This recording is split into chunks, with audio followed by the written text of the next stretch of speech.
President Biden unveiling new tariffs on Chinese goods today in an exclusive interview with Yahoo Finance. President Biden talking about the potential retaliation from China for the tariffs. Well, I'm sure China will talk a lot about it, but the fact is China already is what you might say way over their skis on this. What they'll do, I don't think it'll lead to any international conflict or anything like that, but I think they'll probably try to figure out how they can raise tariffs maybe on products that are unrelated.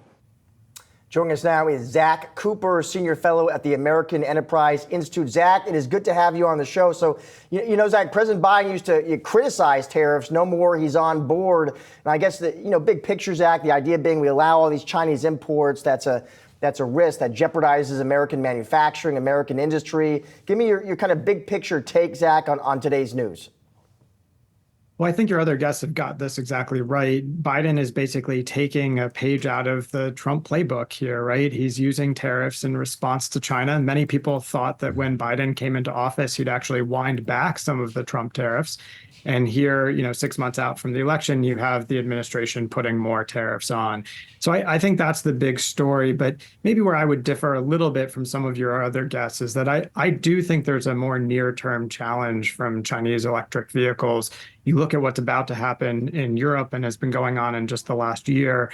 You have a lot of Chinese electric vehicles flowing into that market.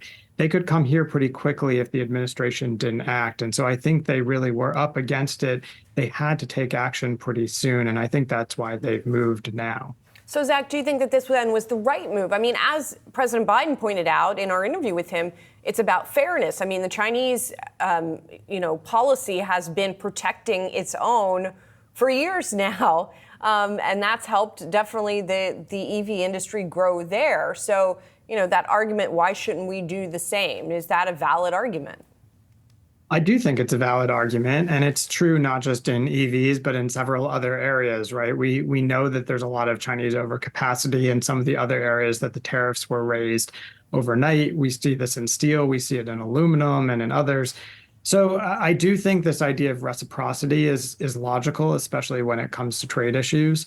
I would just add that at the end of the day, the Chinese, they're doing this in a huge number of industries where they say, we can take action to protect ourselves, but if you take action to protect yourselves, it's unfair, right? So they do this on social media where the US is talking about forcing a divestment of TikTok. Of course, none of the American social media companies are available in China, but that's sort of immaterial from Beijing's point of view. So I think it's a little bit of do as I say, not as I do from China on this issue.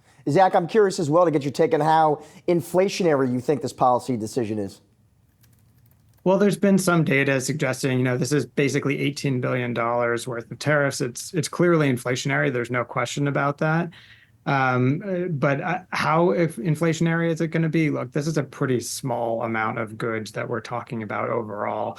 And so I doubt, unless there's a really serious Chinese response, that we're going to see that much inflation. Certainly nothing noticeable like the kind of inflation that we've had over the last few years.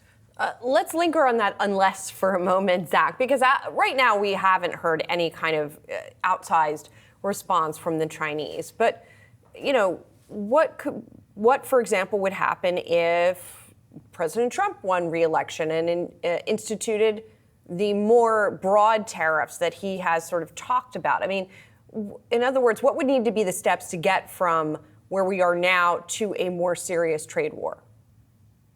Well, I think the Chinese would probably have two different sort of steps on the escalation ladder. The first thing they might do, and I think we could see this week or in the next few weeks, is they could go after specific critical minerals, for example. So they've already restricted access to gallium, germanium, and graphite. We could see them expand that list out a bit further. So those would be a bit more targeted. And then you could see some broader actions, right? What they did in response to Trump, one thing that at least they thought was effective was to go after agricultural exports from the US to China, in part because it hits in the Midwest, and that's where this election is going to be decided in large part. And so I wouldn't be surprised to see them either threaten to go after agricultural exports from the US or actually to start limiting some of those in advance of the election. Zach, I'm just curious, when let's say your friends and family, they ask you, Zach, what are the big differences at this point between how Biden and Trump, how they think about and approach China and trade? How do you explain that? Well, I think this move by Biden was more defensive, right? They're worried about a huge flow of electric vehicles from China coming into the US that are greatly subsidized. On the other hand, the Trump approach was a bit more offensive, more focused on trying to force a behavior change on the Chinese side. That's really what the phase one trade deal was about. It didn't work, as Steve and some of your other guests have talked about, but that was the logic. And so I think the Biden approach thus far has been a bit more defensive, certainly when it comes to tariffs, more focused on investing in the US.